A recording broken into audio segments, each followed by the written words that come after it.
Hi, it's Fias Tarot. Hello, Aquarius placement. So, this is your love reading ngayong August pagdating sa current person and sa new person.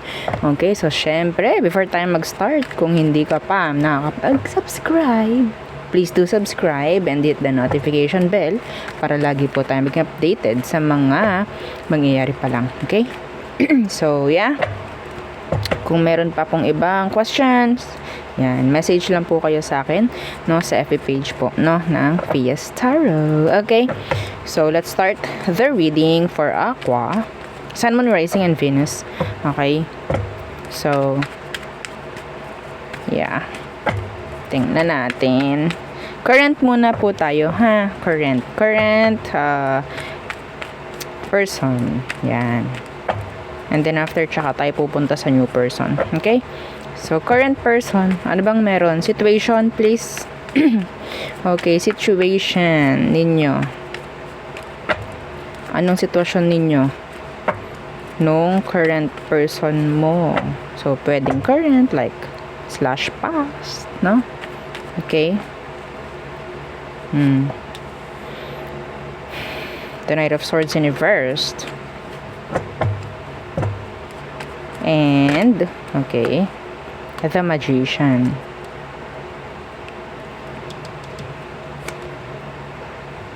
Nako.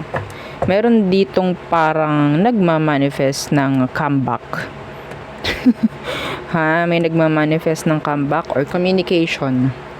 Someone is manifesting ang communication. Pagdating dyan sa kung anumang meron kayo. Okay? So, I think walang contact, no? Kaya nagmamanifest ng communication or comeback, nga ganyan. Yeah, may bumitaw, may lumayo. Okay, let's see. Manifesting. Some of you might be dealing with a Virgo and air sign like you. Gemini, Libra, and Aqua. Let's see, ano bang meron sa taong yan, Aqua? Para malaman mo. Okay? Na siya to. Okay. The King of Cups. Someone you love. Okay? Or talagang mahal ka nitong taong to. Pwedeng Pisces. King of Cups. And the Four of Swords. You're in break. Okay? The Four of Swords. This is break. A breakup. Separation for some of you. Okay. Meron din ditong energy itong taong ito. Hindi nila pinapakita yung love sa pamamagitan ng salita. Okay? May ganyan. This person is thinking of you. Yeah. I think. Or maybe you are thinking pagdating sa kanya. Okay? May chance na maging baliktad yung energy. Pwedeng ikaw pala to. Okay, anyway. No talking. Silence. Oh. Is this a past person or you? Let's see. Okay. Current or new? Tingnan natin. Yeah, we're talking about current. So, may chance na may breakup kayo, no? Ano bang meron pa? The Seven of Swords in reversed. Meron dito talagang isip ng isip. Yeah, may separation na nangyari. So, meron ditong pair. Okay? Yeah. I think merong energy na hindi fair dito. Hindi fair, hindi equal. Lalo na pagdating sa love. Someone is emotionally invested and someone is not. Okay, someone is too open, someone is not. Let's see. Ano bang meron?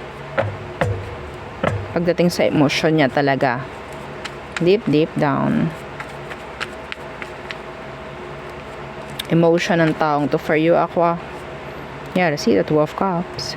They want to reunite, I guess. Or some of you, this person is talagang nararamdaman niya yung strong connection with you. Okay, the Two of Cups. Yeah, the Ten of Cups is here. You're trying to manifest. Why the Two of Cups? That's with the Two of Cups. The Ace of Wands in reversed. If they're silent, andyan pa rin yung energy na hindi ka pa rin nawawala, no? Pagdating sa kanya, nandun pa rin yung love actually, sa maniwalat kayo sa hindi. Okay? So, alam nyo naman kung sa inyo tong taong to, alam nyo naman kung mahal ka nito ha? Okay? So, the Two of Cups, pero nandito yung Ace of Wands in reversed. May panghihinayang itong taong to sa ngayon kung hindi kayo magka-connect. Okay? Nangihinayang tong taong to. I don't know. May chance rin na parang nababagalan siya sa sitwasyon.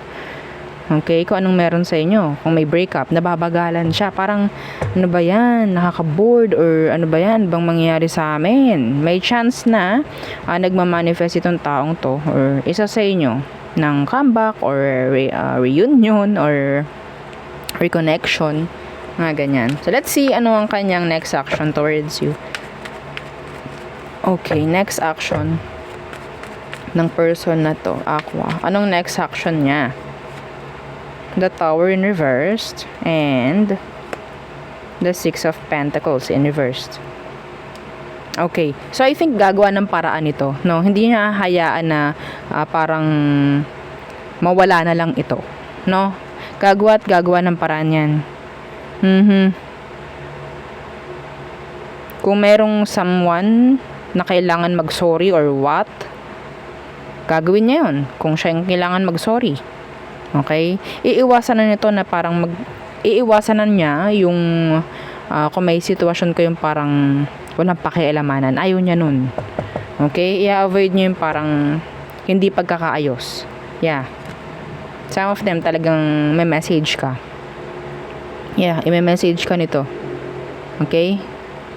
May gagawin siyang something para ma-open.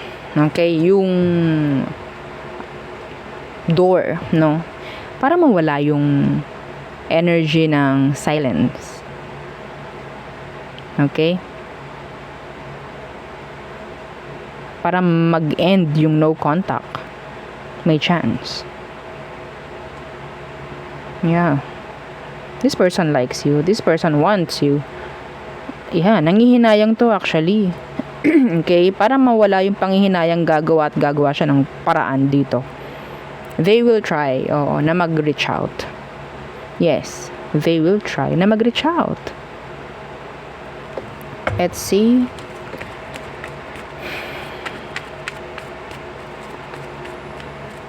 Tingnan natin outcome/advice for Aqua. Yeah, see, the Nine of Cups. Mayroon na namang magbubukas, no? Meron na namang mangyayaring like a new beginning, maybe. Okay. Yeah, the Ten of Swords universe. Okay. Pero, kapag bumalik yan, asahan nyo po ha. Nandyan pa rin lahat ng issue. Okay, nandyan pa rin lahat ng issue. Yeah, the Emperor. Okay, so this person will step up. Mapababae, mapalalaki, they will step up. Okay, so nakukuha ko rito, outcome ninyo is nandyan yung parang open ulit for each other. The Ten of Swords though, in reversed, energy ito ng repeat. Okay, energy po ito ng repeat. So, mas maganda para hindi magkaroon ng false start.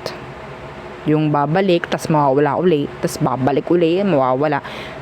Yeah, the Ace of Wands in reverse is here. Energy ito ng on-off, on-off, on-off. Okay, so this time, kung ayaw nyo na ng on-off, okay, yeah, kailangan ng, what?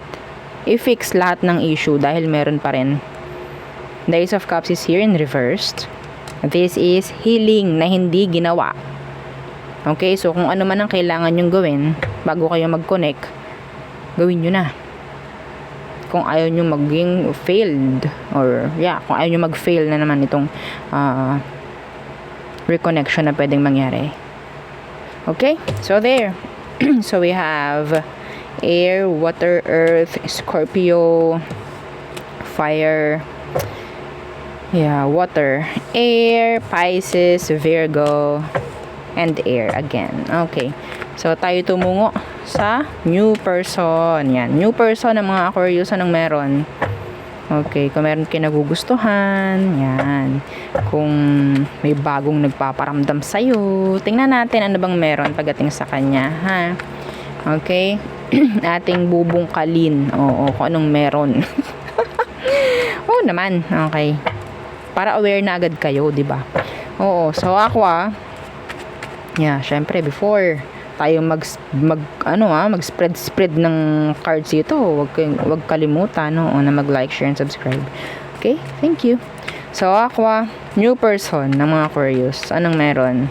Anong meron dyan sa person na yan? Sa new person ng mga Aquarius, okay. The Three of Swords universe. Some of them are trying to heal from a past situation. Pwedeng air sign like you, Gemini, Libra, and Aqua. What's with this Three of Swords in reversed? Yeah, they're trying to heal from someone or something from their past. Okay? Excuse my nails. So, someone younger, some of you. Okay. So, may mga binabago itong taong to pagdating sa sarili niya. Yeah, death in reverse. Okay, may mga binabago siya. Tinutulungan niya yung sarili niya.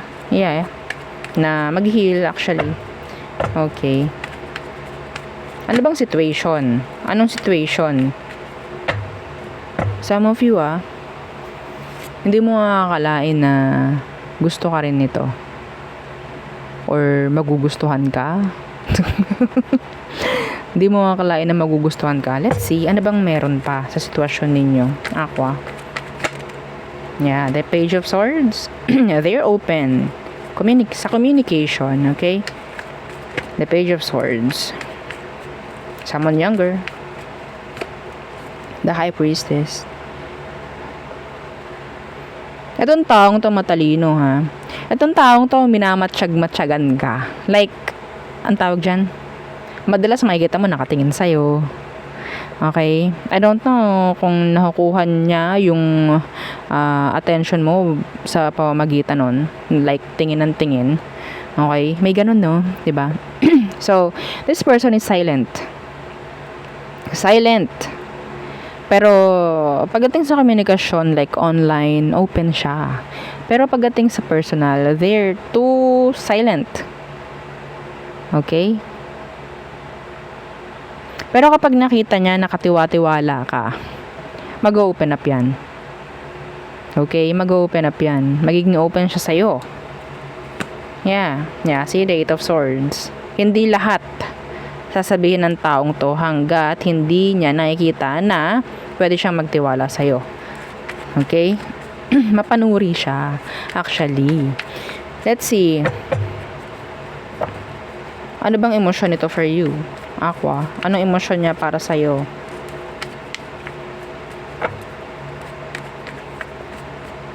Okay. The Judgment in reversed.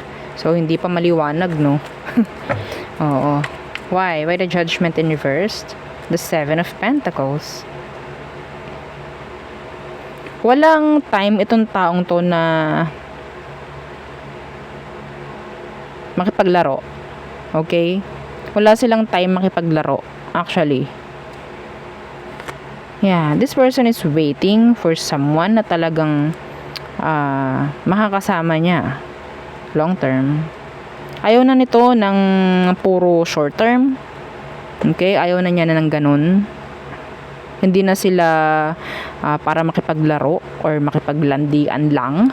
Parang ganyan. Okay? Yeah, the Seven of Cups.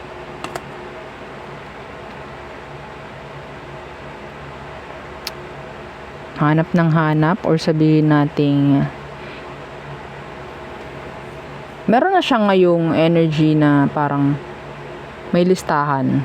May listahan na tong taong to sa kung anong meron pagdating sa gusto niyang makasama. Yes. Andun yung talagang mapanuri. Okay? Mapanuri itong taong to. Actually, kapag wala siyang nakitang kung ano man, no, pagdating sa'yo, like, progress man or something na action or kung ano man, maboboard siya actually. Okay? Maboboard siya. Gusto nito like ang tawag dyan. Ayaw niya na maboboard, no? Ayaw niya na, excuse me. Ayaw niya nung parang wala, yung meron siyang gusto niya kasi meron siyang nakikitang pagdating sa sitwasyon, yung parang may growth. Okay? Yes. May nangyayaring ang tawag dyan, leveling up. Parang ganun eh. I don't know, bakit ganyan. Pero yes, wala silang time para makipaglandian. Walang time itong taong to na, sayangan ng oras sa wala. Okay? See, the Three of Pentacles. Maraming plano tong taong to actually. Okay? Some of you, meron kayong kasamahan sa trabaho. Or pwedeng nakakasama mo to sa trabaho or sa isang environment, nagkikita kayo. Parang ganyan. Always looking for something pagdating sa'yo. Parang improvement. Parang ganyan. Kapag hindi nito naramdaman na invested ka sa kanya, bibitaw rin to. Parang ganun eh. Okay? Open siya actually. Open siya pagdating sa communication, like casual communication. Pero yun nga, lahat ng something na personal, hindi na ito i-share muna sa'yo hanggat hindi ka parang nakukuha ng taong itong katiwa-tiwala. Okay? Wala sa, hindi naman nagmamadali itong taong to actually. Yeah. Kapag nakita ka ng taong ito na parang kung kani-kanino ka na-connect, no? Mawawala ng gana sa'yo. Actually, mawawala ng gana. Ayaw nito na parang marami kang kakonek. Parang feeling nito, napaka-flirt mo. I'm sorry, pero yeah, yun ang nakukuha ko from this person. Okay? Oo, marami pala siyang kakonek. So, ako, okay. Urong muna. Parang ganun. Anong next action niya towards you? See, the Six of Swords. May paglayo. Lalo na po kung meron itong nakikita sa'yo na parang, yun nga, marami kang kakonek or ma-flirt ka, mga ganyan, friendly. Ayaw niya nun. I don't know why. Okay, kasi I think, yun nga, this person is trying to heal rin from a past connection. So, hindi pa sila totally okay. So, may issue pa itong taong to. The trust. Yung trust, number 1 yan pagdating sa kanya. Yeah, the Page of Cups. Lalayo yan. Lalayo. Pero nandun, sabihin natin yung may emosyon, parang ganan, crush. Hindi yan para pansinin mo siya, gagawa ng paraan para pansinin mo. No. Lalayo yan. Okay, lalo na pag may nakita marami siyang karibal. Mga pababae, mga palalaki, okay. Pag may nakita yan parang marami siyang karibal, marami siyang kaagaw sa'yo, sa attention mo, sa oras mo, magbaback out yan. Pero yes, nandun yung sabihin nating attraction. Okay. Yeah.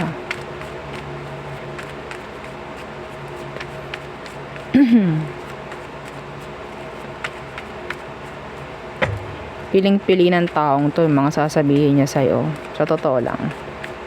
Anong outcome nyo? Let's see, outcome. Temperance. So, go with the flow lang sa'yo itong taong to. Okay? Babalanse lang siya sa'yo. Yeah, the Ace of Cups in reverse. Babalanse lang sa'yo tong taong to. Yeah, the Star in reverse. So, healing ang nakikita ko.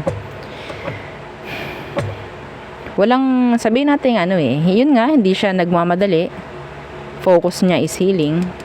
Wala akong nakikita ritong offer ng relasyon or connection or, yeah, this is too casual. Alam yung, okay, gusto ko siya pero ayoko ng ganun. Marami siyang kausap. Parang ganun. Okay? Kung nakikita kanya na ganun, yeah, see the Ace of Wands. Ayaw niya na may kaagaw actually. Ayaw niya. Ay. Okay. So, yeah. Yun ang akin nakikita pagdating sa iyo, Aquarius. Okay, again, don't forget to like, share, and subscribe. And yeah, follow our FB page. Thank you. Bye.